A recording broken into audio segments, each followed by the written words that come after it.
Welcome back to the town hall, everybody. They're calling themselves the Three Amigos, wrapping up their North American Leaders Summit in Mexico. President Joe Biden, Canadian Prime Minister Justin Trudeau, and Mexico's President Lopez Obrador.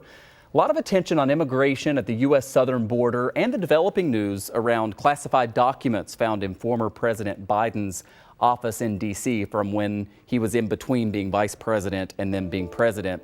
Underneath those headlines, though, the president talked about travel and business between the U.S. and Canada and really needing to figure out some supply chain issues across our border. He specifically mentioned minerals, electric vehicles, and semiconductors. And the meeting between the two leaders also included some high-level staff from the U.S. Secretary of State's office, U.S. Homeland Security, and then Canadian officials from Foreign Affairs, International Trade, and Export.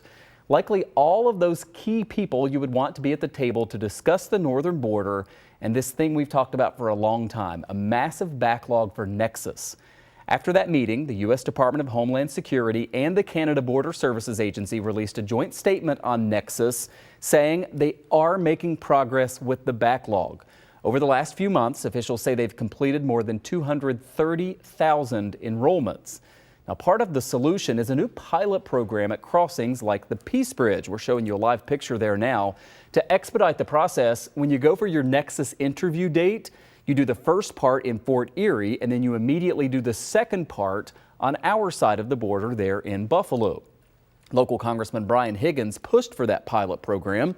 It's been in place for about 6 weeks now. All good news, but yesterday from Washington, the congressman urged the two world leaders, Biden and Trudeau, to keep their collective foot on the gas.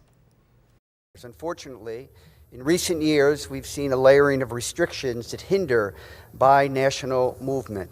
This not only makes it hard to cross a bridge, it hinders binational cooperation, it separates us from one another, it stifles trade and diminishes life quality.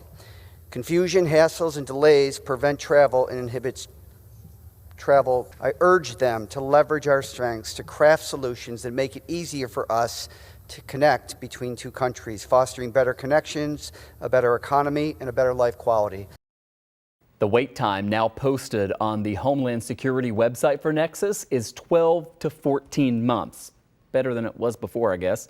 Looking ahead, it will likely still be an issue when President Joe Biden will actually go up to Canada for a visit in March.